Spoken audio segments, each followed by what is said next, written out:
Hello and welcome back to Scottish Independence Podcasts, the Clackmannanshire edition, because I've got my co-host Lynn Dugan with me today, and we have been on location to film an event that took place in Alloa. We were down at the Speirs Centre, Alloa Library, as part of their Book Week events, and we went to see an author, Stuart McHardy, talking about his new book, Scottish Geomythography.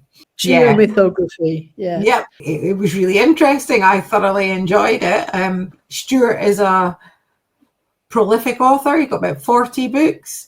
He describes himself as a writer, historical scholar, poet, musician, folklorist, lecturer. So we went along to see him talk at the library. And the library hosts lots of different events like this where they have invited speakers come in and talk about not just books, but maybe interests of theirs. So it's always worthwhile checking out your local library to see what's going on. Definitely. We went last year to the Book Week and saw a couple of really good talks. So we've turned up again this week. Very welcoming space, fascinating talk from Stuart. So we'll show you the video that we shot on the day, and we'll put the link in the notes to the publisher Lewis Press. So if you want to order any of Stuart's books, you can do. And he promised us that this one would be out for Christmas. Stocking filler. Stocking filler. Thank you very much indeed, and thanks for inviting me. I should start off by saying what geomythography is.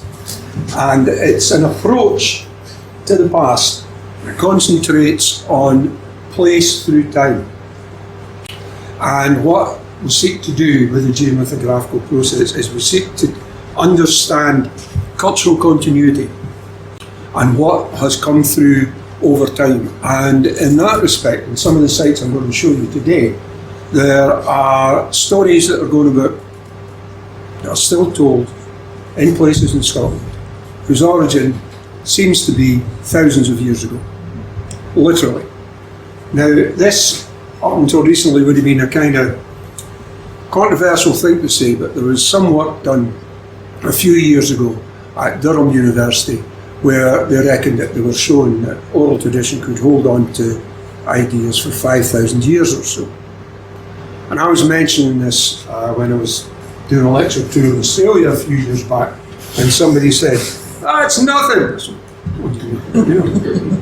what they found is that there's material that has come down through oral tradition within Koori culture, that's the Aboriginal culture of Australia, that they can show is 30 to 40,000 years old. That is because they talk about wombats that were basically the size of the roof, kangaroos that were 15 feet tall.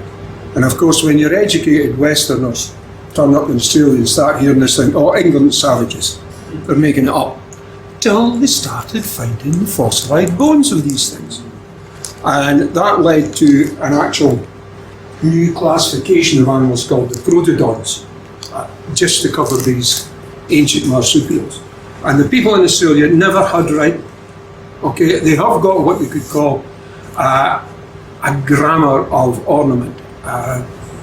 They tend to tell their stories and draw pictures at the same time. So the pictures help them remember as such, but they didn't have writing. And they're preserving factual stuff, right, for 30,000 to 40,000 years. And just the other year is a perfect example of this.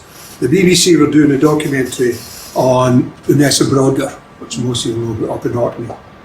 And as usual, one of the questions that came up was, how did they move these 20-ton boulders? So they got a whole bunch of keen young folk and ropes and rollers, and they're having enough trouble moving them. And there was a man standing at the back, and it's on camera. And he comes to us and says, by the way, we were always told that they didn't use that, they used seaweed. So they tried it. 5,000 years ago.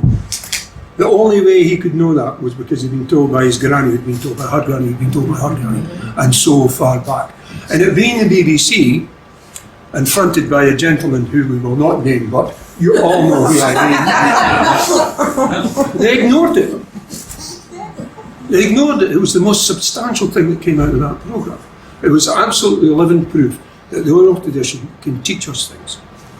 And I'm fascinated by this, obviously. I started as a historian, but I've also been a storyteller and a performer.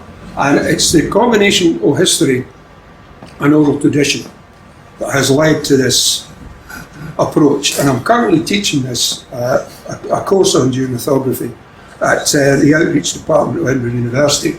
So it's all very much in my head. And I'm very aware of trying to do a kind of introduction of it in an hour. It's kind of difficult because there's 20 hours of teaching going to it, and that's no enough either.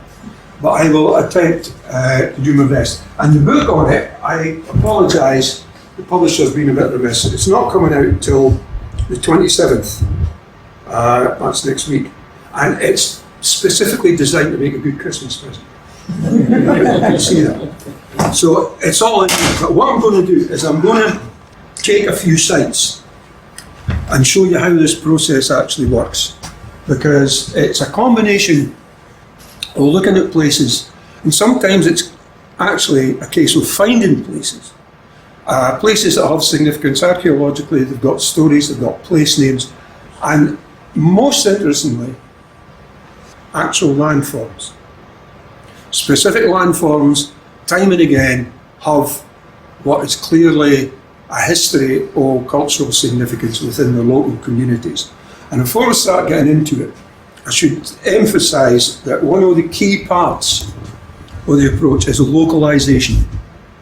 It's about local places. We're so used to the notional history handed down as being big men doing big things.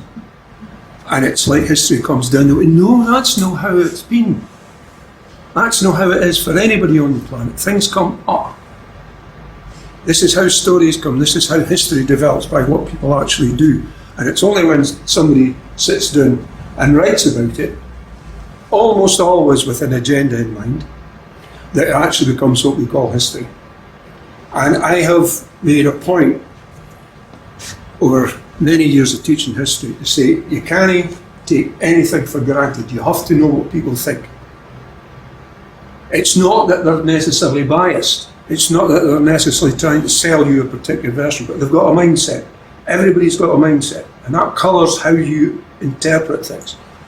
And if you happen to have the kind of train wheel mentality of the British Empire in your head, which a lot of our historians have had, you're not going to see a heck of a lot that's going on, and you're not going to recognise what was going on as well.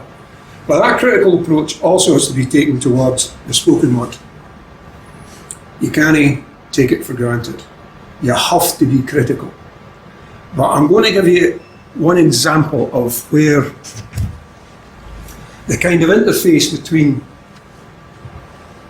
the oral tradition and scholarship can sometimes end up missing the point entirely. Right? One of the things we look at a lot in geomythography are place names. Okay? Now, those of you who've been into place names will know that the one thing that the place name specialists absolutely hate is what they call folk etymology, what the people believe. And I have a different approach to it, and I'm going to give you an example of this.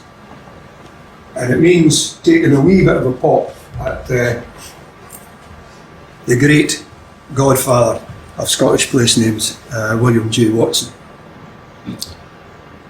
In William J. Watson's book on place names, he basically says that the folk etymology of the Hebrides, which is E. Breacher, the islands of Bride, and we'll be coming back to Bride because she was a goddess-type figure in pre-Christian thinking here.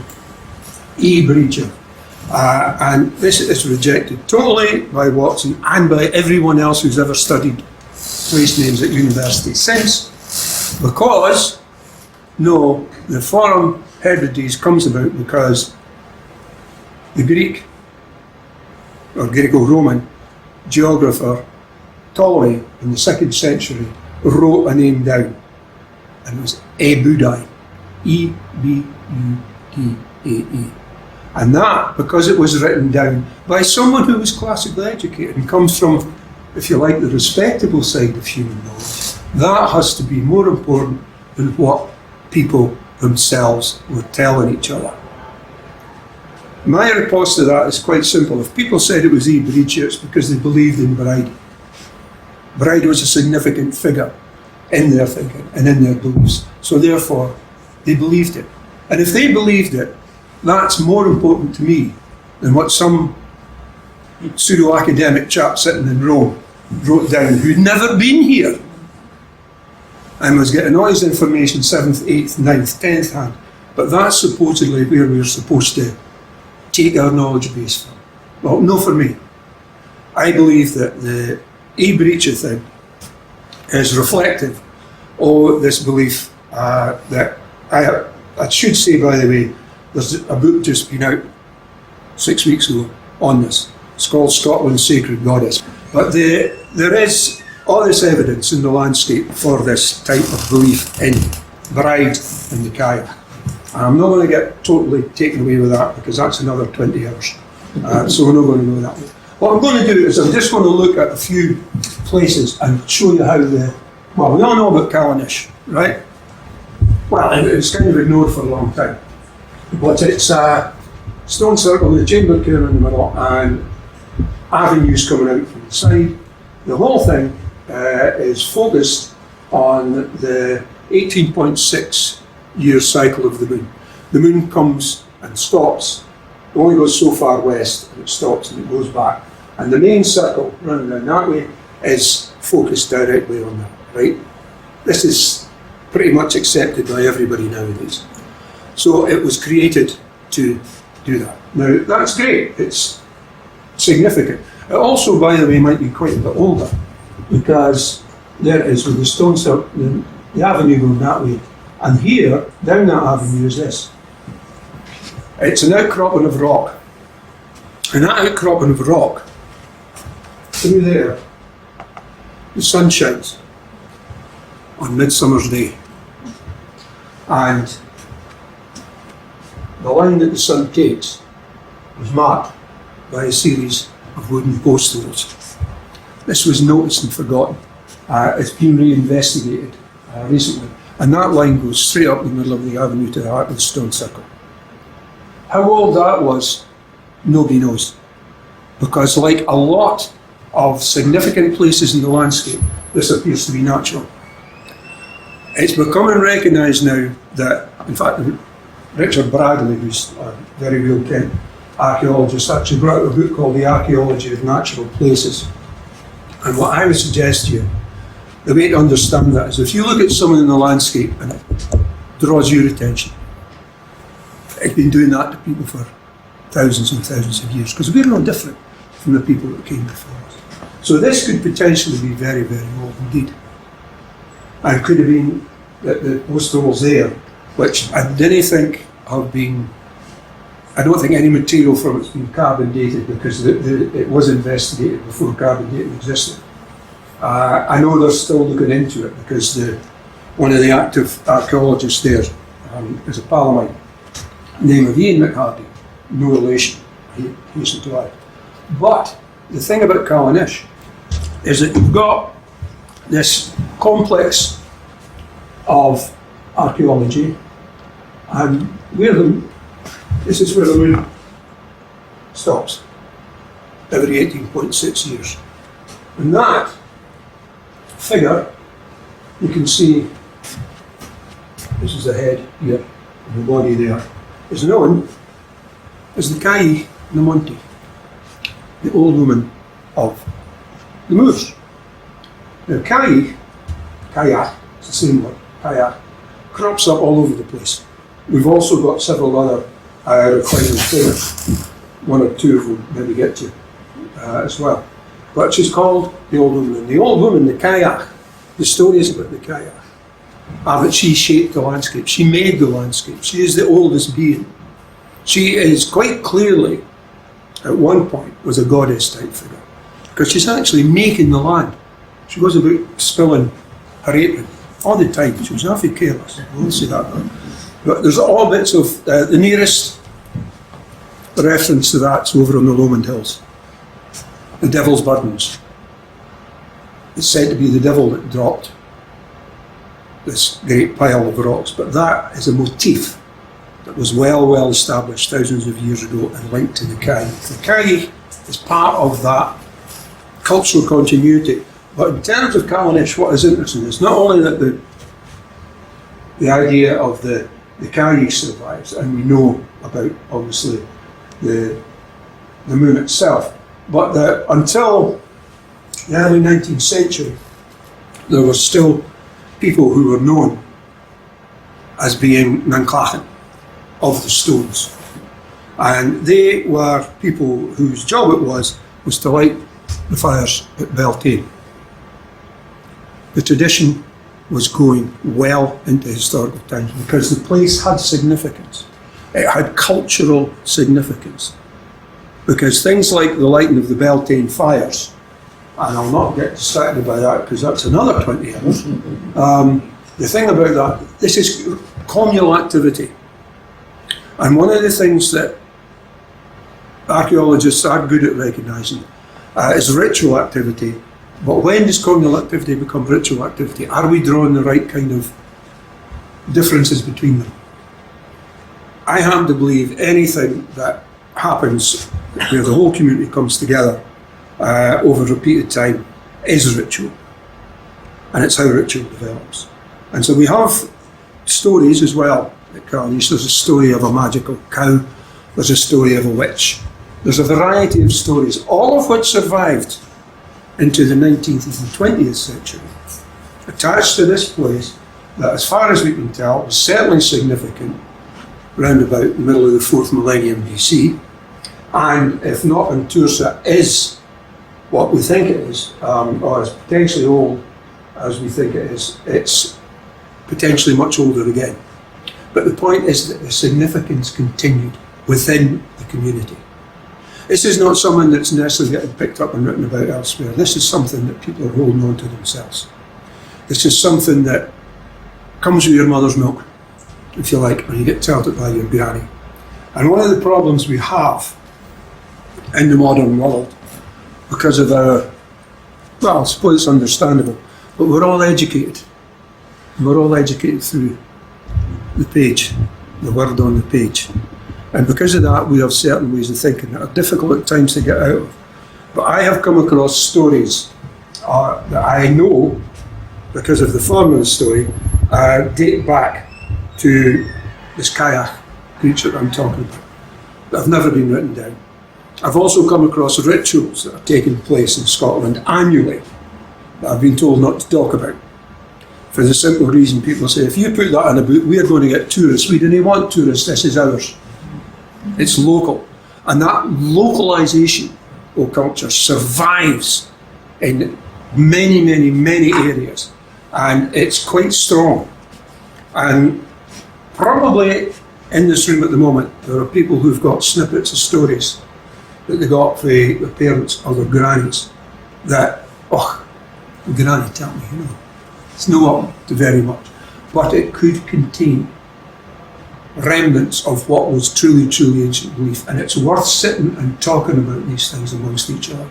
And I'm hoping if Scotland's geomythography gets out wide enough that this will encourage people to start doing that kind of thing, and start looking at what survives for us, because it's about the locale, it's the culture or communities living in the same place that is the basis of all human culture.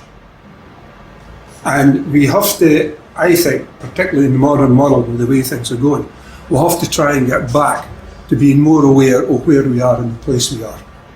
And, never mind thinking about big things. So let's think about who we are, where we are, what more can we find out? And as I say, I'm finding out lots of stuff. And I'm going to show you just a couple of other places in Scotland to illustrate this. Can I ask a quick question? Yes, you can ask a question. So you're mentioning it. Did the grandpas pass it down, or was it mainly the women folk that were telling the stories to the younger generations? Well, it tends, for some strange reason, most of this comes down the distaff side. The great collectors of song tradition in Scotland were I going to visit all women? Because women, due to the nature of how, this idea that women, had the time to do it, it's not quite, it's not quite the case, Keeping a house is a full-time job. But the women seem to, because women are more directly involved in the upbringing of children, they are the ones that are part of this process. It's the same as the whole storytelling tradition itself. It tends to come more through the female side, and you can see it. This happened to all of you when you were wee, right? When you first start going, blah, blah, blah, blah, somebody says to you, well, that's a great story.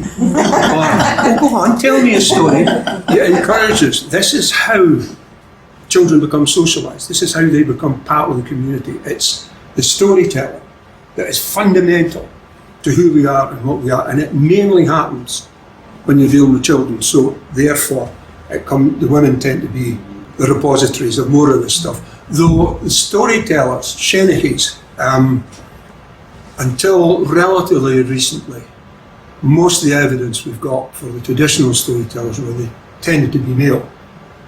But over the past 100 years, and certainly over the past 50 years that I've seen myself, the storytelling tradition, particularly as it came down through the travelling people, was male and female. It's both. But overall, mainly tends to be women. The way we see the past, we've got all these constructs in our head about how we see it. And I keep on stressing to students that you've got to look at what happens, particularly in terms of ritual at significant times of the year and all the rest of it. Stop thinking about it as being mystical. Stop even thinking about it as being religious. Think about it as being practical. And I'll give you a perfect example of that. Beltane, right? May Day, everybody gets together. It's a big party. Well, after this party. But it was only a few years ago that we began to realise there's something else going on. And there's an old Gaelic phrase describing someone who kind of make up their mind as being caught between the fires of Beltane. And it was looking at that and at the woods that were used in the fires that someone came to light. What happened at Beltane was that cattle were driven between two fires. So they were getting drenched with smoke. One of the woods that was in the Beltane fires was juniper. Florence Nightingale was still burning juniper in her hospitals in the Crimea because it's antiseptic. Cattle have been kept indoor all over the winter. They come out at Beltane, they've got ticks and all the rest of it. This was getting rid of the ticks, drenching them in juniper smoke. Practical. Part of the necessity of dealing with the life you're in. But because it's part of a bigger thing, and you do this as a community, it takes on the aspect of being ritual, and therefore we see it as being necessarily sacred. Possibly, but not necessarily. But we do have wee markers, just wee markers in Scotland. This is the Ballachulish Goddess, discovered in 1880, just at the end of Glencoe there, and it's alder wood. They think the wood might be even older than it itself, and there's some debate, but it could have originated certainly back in the Iron Age, and it's a goddess. So, we can think it was a Cailleach, but that is only part of the story, because if we take the geomythographical approach, it's found here, okay? Next to it, 100 yards away, great big rock covered in rock art. Okay, quite interesting. Further over here, a standing stone on it, with a hole in it. That hole has a horseshoe in it. And the locals go along every so often still to make sure that it's the right way up. Also, we have right here the Pap of Glencoe. Now, Paps are mountains and hills that are shaped like young women's breasts. And the majority of them that I've investigated in Scotland are surrounded by evidence of ritual activity and archaeology. They are matched, by the way, by Mam as a place name. Mam is a more rounded hill, which is, that's the Mamos up there, all of them, the Mamos, including Beinn Bheithir. And the way I interpret that is that Mams represent women once they've given birth, and a Pap is a woman who has not yet given birth. And this also corresponds to the Cailleach, who we've talked about, who was representative of winter, death to some extent, and in one particularly graphic poem, Fair Gael, she's presented having one leg, one eye, and one tooth. So she's not somebody you want to meet, coming back from the pub. But the Cailleach, in other stories, goes to the well, the significant well. And these stories are all told locally, so they all happen locally. And she drinks of the water on Beltane morning before the sun has come up, and she turns into bride. We've got a clear duality. And this story comes from a couple of places. Also, I've been going about noting where we get Cailleachs and Bride together in the landscape, and there's a lot of instances of that, again, along with significant place names and very often sites of ritual activity and/or significant archaeology.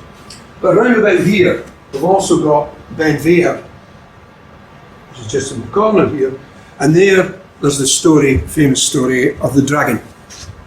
And it's the same as most of the dragon stories. The dragon is driving everybody daft by eating up all the cattle, and some hero comes along and sorts it out. In this case, his name is Charles the Skipper.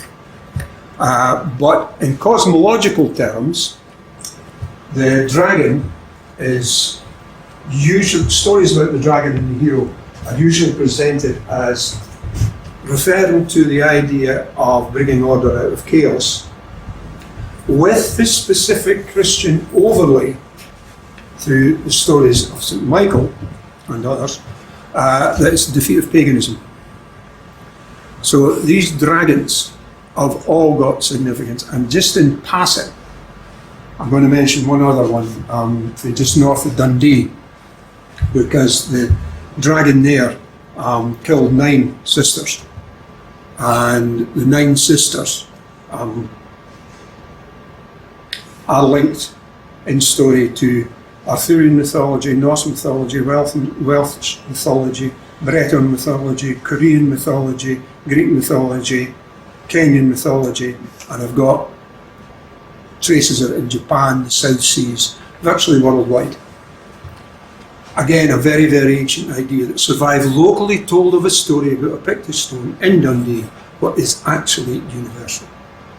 And there's a book about that as well, just, you know. And the book about the 9 maidens links into the book of the goddess, which links into this one. I didn't realise that until somebody told me 3 weeks ago. You've written a trilogy. I'm so busy writing it, I hadn't bothered. Right, so these are all the sites. Round about, there's a standing stone, onyx. There's where the actual figure was found. This is Beinn Bheithir here. The island there is the Isle of, I've forgotten the Gaelic at the moment, but it's the Isle of Discussion, where people want to talk things out. Very early church site, part of Glencoe itself, 2 mountains in Glencoe, one called a Cailleach, the other one called not Bride, but Bodach, the old man. Because in most mythological constructs, what you've got, at some point, you've got a male and a female. And we have very, very, very, very faint story remnants that may refer to the Bodach and the Cailleach on Beinn Bheithir. But what we do have is, again, instances in the landscape where the Bodach and the Cailleach are together like this. We've also got a mountain called a Cailleach, the island of milk, though I'm not absolutely sure about that because the name has changed so much. We've got another Bodach here. Up here we've got a hill called Corrievreckan. The Corrievreckan was a female spirit. And there's other stuff. But you can see within the area that there is all of this stuff that's relating back to this type of understanding of the world. And it's the fact that the stories survive into the modern world, yet the ideas underpinning them are so ancient that it's significant. And there's the Pap of Bennachie.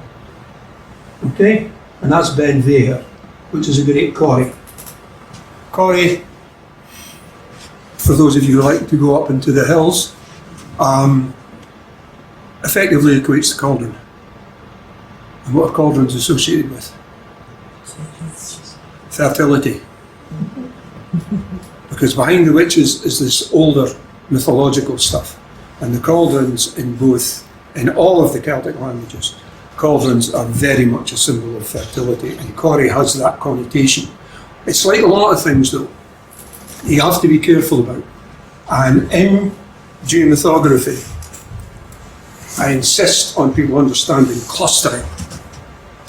Clustering is when you get these different types of material coming together to reinforce each other, but they're coming from totally different places. Like the archaeology is different from the place names, which is different from the stories, which is different from the landforms. But if you get a gathering together of these things, you found someplace that is significant. It's not just that you go and say, oh look, there's a place name, oh, that must be that. No, you have to be critical, you have to be aware. And if you get a cluster of these different types of material around about a place, you've got a place that was extremely significant in the culture of the local community. And these are the key words. The culture of the local community. Now, I've mentioned Paps. These are the Paps of Jura. And the Paps of Jura are interesting for a whole load of reasons. One of them is that there's three. And it's not the only one.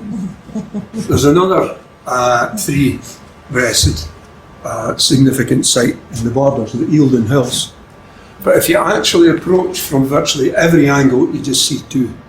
So the visual impact is always of the two breasts, right? In Shanty, the Holy Mountain, then in Alloa, the Hill of God. And there are various stories associated with these. One of the best ones, I suppose, is on the side of this running down to the water, to the edge of the ocean. There's a thing called Speirs Centre. Screeve means scrape. And the story goes there that the Cailleach who lived up there had fallen in love with a local lad called McPhee.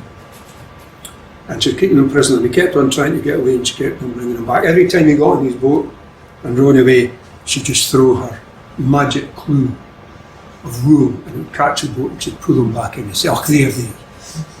You know, until one day he realised that her axe could cut the magic clue. And so he stole the axe before he got in the boat, and he's rowing away, and she's holding and pulling and all the rest. Ah, McPhee, you know you're coming back, you know you're coming back, you know you're coming back.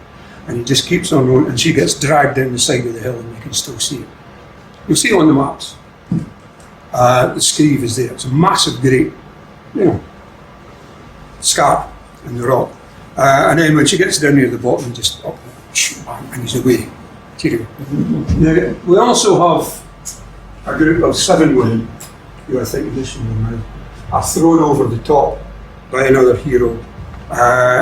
We've got loads and loads of place names, other stories about McPhee, and of course we've got something else at the top of Jura.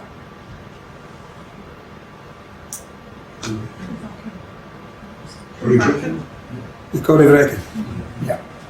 Which there are various stories about, and I'm not going to go into them because, like you say, some of the stuff can go on for an awfully long time. But suffice it to say that within living memory, fishermen have referred to the Corrievreckan whirlpool as the breath of the goddess under the waves.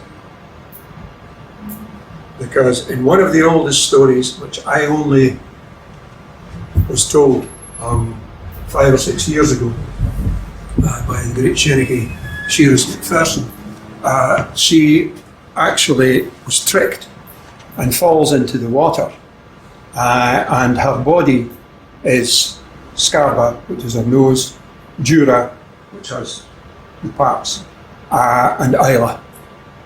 And because she was the oldest, obviously she's a giant, but although she is this great, massive, supernaturally powerful creature, the Atlantic Ocean is too much for her, so she's kept there. But the Corrievreckan whirlpool is her breathing. So you have a story there that's not just directly linked to the third biggest whirlpool on the planet that none of you heard about at school. I wonder why. But it also, it lives on. It's one of these stories that is still told. People tell it, it's never gone away. And it's about the making of the planet. It's about mythology. This is not fanciful stuff made up for stories. This is mythology. This is how people are rooted in the world. And one of the things that has become obvious, to me anyway, over the past few years, and I've been working with an archaeoastronomer in terms of looking at sites and all the rest of it, and he had come totally separately from me to the same conclusion that what we're dealing with so often through the folklore of ancient sites is we're dealing with what are effectively memories of the ancestors.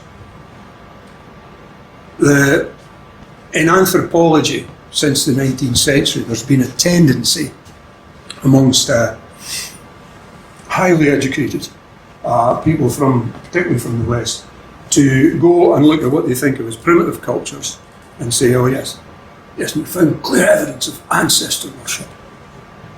That's not what it is at all. This isn't my idea, this is Margaret Bennett, a great folklorist and marvellous singer, who was at the School of Scottish Studies while it was still allowed to live. And she said, look, we've got to stop thinking about that. It's about respect. Respect can look very much like reverence, but it's about respect. And the ancestors, and we know that we're now quite sure that the ideas of the fairies, ideas of the hollow hills where people get lured into, a whole series of stuff in folklore is basically about the ancestors. And the reason for that is simple. Think back to the world where you don't have any writing, where everything that you are going to learn in your life is going to be told to you through story or shown you by example. You get the stories. Who gives you the stories? Your parents, your grandparents. Who did they get it from? Their parents, their grandparents. Who did they get it from? Their parents and grandparents, i.e. the ancestors. These are the ones that cleared the land for you. These are the ones that give you the knowledge of how to deal with the seasons, how to deal with the crops, how to deal with the animals, how to deal with the weather. They hand this down to you. You are in incredible debt to your ancestors. And the other thing in the pre-literate world is time is seen differently. And people within communities like that are aware not only of the inheritance that they've got from the ancestors, but also that they too will be ancestors themselves in time, because they see themselves as part of the continuum. And it's a kind of awareness of the world that is, well, I don't think we've lost it entirely, but it's quite difficult for us to comprehend just how all-encompassing this was. And it accounts for ideas like the chambered tombs, which you find a lot of chambered tombs in Scotland, and in them, it used to be, of course, these were like chiefs and warriors had been put in there. You know, that's what that was about. No, they found that they were multiple burials, and what they had was the skulls and the thigh bones of different individuals. And archaeologists have been suggesting that what probably happened at these was that however these individuals were chosen to go in there, and we do not know, they may very well have been brought out at significant times of the year, probably Halloween soon, and they'd be involved in a ritual. And one of the suggestions is that what they're doing is that people are talking to their ancestors to try and make sure that they use their influence, because they are not only in the other world, they're also in the earth. Even the ones whose skulls and thigh bones have survived. The rest of them's in the earth.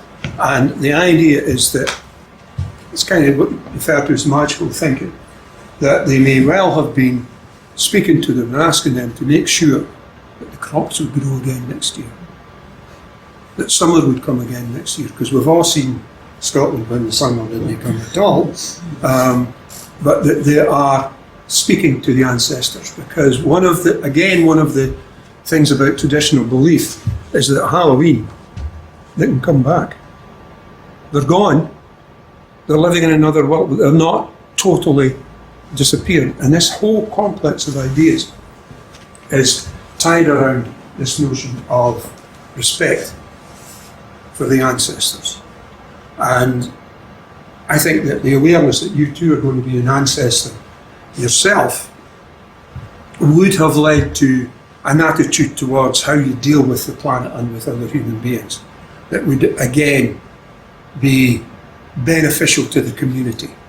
Because underlying all of this stuff is the fact that people lived in these small communities. They're related to communities, down the road and over the river. They are related to other communities, but they all exist within small communities.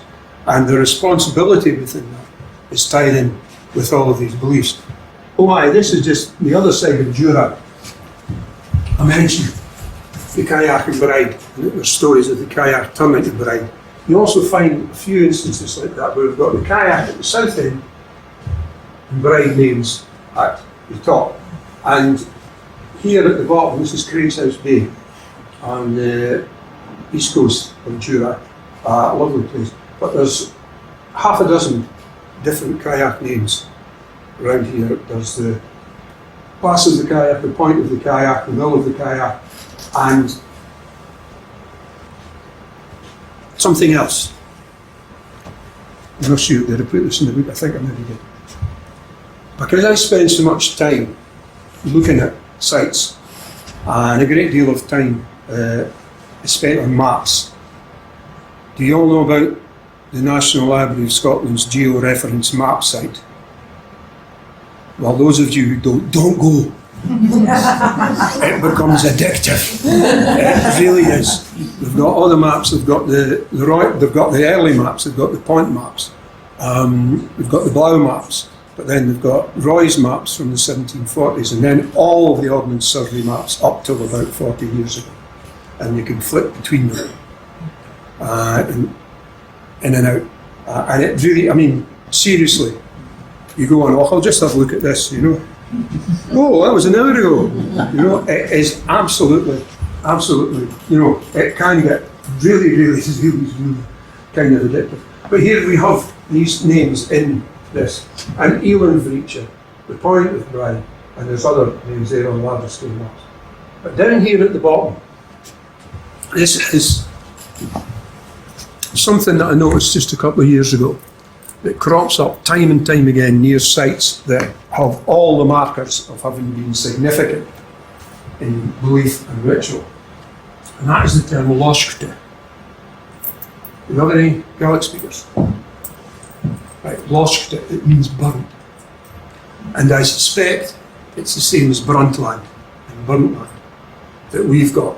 And because I know that a lot of these ritual sites were the sites of fires at Beltane and Halloween, is this yet another marker of it? We don't know, it hasn't been investigated yet, but this is the type of idea that comes from approaching places through this geomythographical filter, I suppose. And I suspect a lot of them are remnants of that, and so therefore, from my point of view, I now include that as part of clustering, even though I haven't proved it yet. And to use a good Scottish term, see Scotland, see history in that, poaching. It absolutely is. And here's another one, Bennachie. Now, Bennachie, if you're from Aberdeen, and I just want to make the point, by the way, that the whole notion of Doric, I have a lot of problems with it, because Fitlikers start at Farfar. And if you've any doubt about that, I've got this pal, Farry's face, no Farfar, but it's no Farfar Farfar. And it actually stops between Farfar and Kirriemuir, so it's no just Aberdeen, you know. But Bennachie, if you're from Aberdeenshire, Bennachie is part of your being. It's one of these places that is, you know, it's like the Sleeping Warrior of Arran for people in the West. And by the way, Sleeping Warrior of Arran is a reclining female figure. I've got the proof of that here as well. But Bennachie has a marker on it. It's Mither Tap. Now, which Mither is that, would you think? And people have been asking me for quite a long time, do you think it was initially Mither Pap? And I would love to say aye, but I don't have evidence. But it's also got a whole complex of building.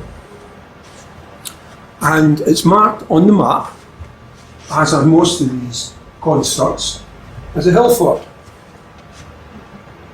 Nah, they're not hill forts. Some of them may, at some point during their existence, have been used defensively, but go and check one out. I'm not talking about the dunes in the west so much, but over here. Go and walk around a big hill fort, and every 6 feet add another number.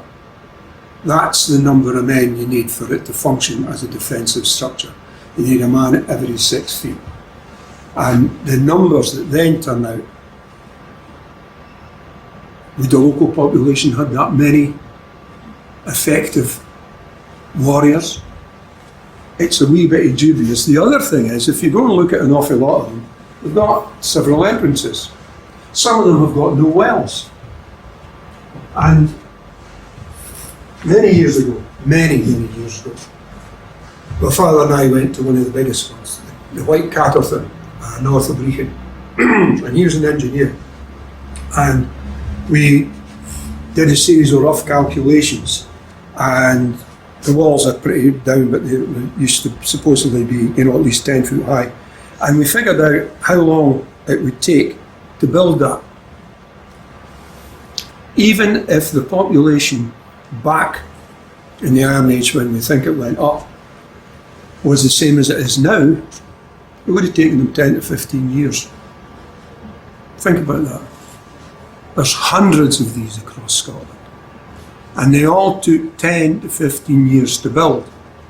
Now, if this was all triggered by the supposed, the numpties, the Romans coming in or something, no, it doesn't make sense. Or any other kind of invasion, you can't throw up these types of structures overnight.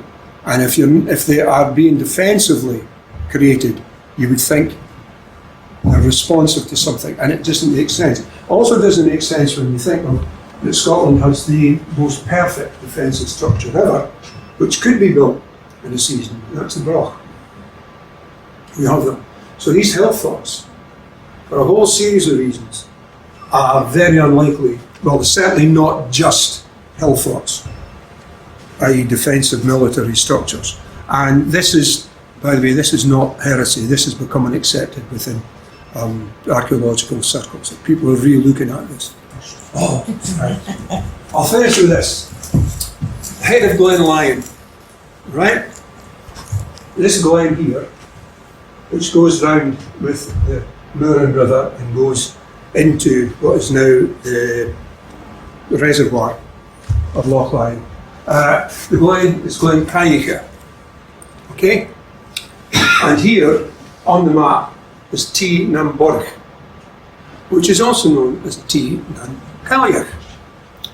And to this day, at Beltane, somebody goes and you go to the Tigh house, and it's about slightly longer than that, and it's modelled on a traditional Scottish black house, right?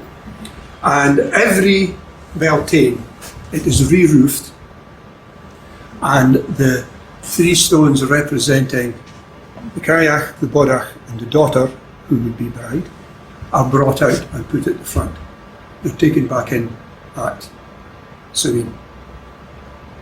This has been noted for quite a long time and is considered probably the last true pagan ritual taking place, not just in Scotland, but possibly northwestern Europe.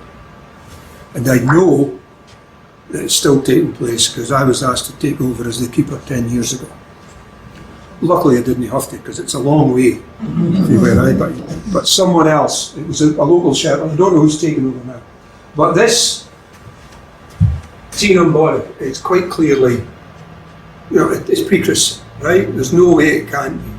And the ritual has survived. Again, it's about the survival. But overlooking it on the side of this mountain, Cailleach, the Paps. Up here a bit, there's a Sheehan. And if you see the name Sheehan, it basically translates as fairy mound. And some of the Sheehans are barrows, tumuli, chamber cairns, and the like. Others are natural, but they've been called Sheehans because obviously people tell the stories about Sheehans. And these are the places where fiddlers and pipers get lured in, and are either there for a year or 100 years, and they come out and have this deed, these kind of stories. And down where the river goes into the loch, there was an area which is now flooded called Stang, the Cailleach. And Stang, on the mundane level, is this kind of boggy area, but it has an older meaning in Gaelic, which is actually sacred enclosure. So we're dealing with something quite significant. And I've been talking about this and using photographs of it for years. Still never been there for some strange reason. But if you go up the Glen, and you go over the Glen into Och Glen, there's a whole series of other things. Early church sites, Sheehans, place names, the whole thing. And all of this is in the shadow of Beinn Bheithir, which has a very, very powerful kind of resonance, particularly within Gaelic culture. And what we're looking at is again one of these areas where the imprint of what was clearly belief has gone into a selected place in the landscape. There's the Stan Cailleach area there. And the only reason I know about that, georeference maps. Going, looking at one map, going, looking at the other maps, and then going and getting any kind of map you can of an area. Because whoever did the maps, until it becomes totally organised in the mid-19th century, people have got different ideas of what they should be picking up. But also when you go through it, the actual place names that were gathered, particularly in the late 18th century, some of them were quite rude, because the locals knew fine who these, the army were coming around and asking, and they were telling the most god-awful lies. So you have to be careful with what you look at. But there's all these different types of information that you can access, right? So I'll finish with one thing. You can use maps. You can go to the collections of stories. You can also go through, there's a couple of books on Scottish topography, which you can access for free on archive.org, which is a wonderful resource. It's basically started in Chicago, and they're trying to get every out of copyright book on the planet on the site so you can access it. So you can access, go and just look for anything. And it's got all kinds of modern stuff, films and music as well, but I just look at the old books. But it's a brilliant thing, and if you use that in conjunction with local histories, Because a lot of local histories, particularly that were written in the early 19th century, are written by the local minister. And he knows stuff that somebody coming from another part of the country wouldn't know about. And quite often he puts down wee bits and pieces that are not of particular interest to him, but might just jump out of the page at you. Because it's happened to me. And one of them, which I've not had time to go and look at yet, I was looking at local history. I can't even remember which one, because we looked at a couple in the Ochils. And it says on the back road coming down at the east side of the Myatt from Sheriff Muir, if you look up on the hill, there's the shape of a reclining human.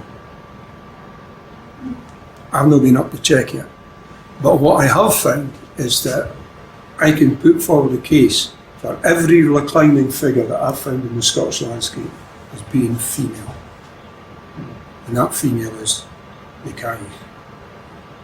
That's wonderful.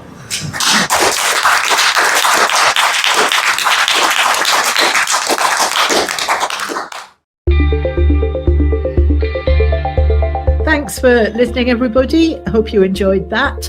If you want to make sure you're following us and subscribe to us, then you get notified every time we put something new out, so you don't miss anything. That would be great. Also, you can click the little bell if you're watching on YouTube. And sign up for our mailing list. You can do that from the website, and we always send one out at the beginning of each month to tell you what's happening. Last but not least, you can buy us a coffee on coffee.com.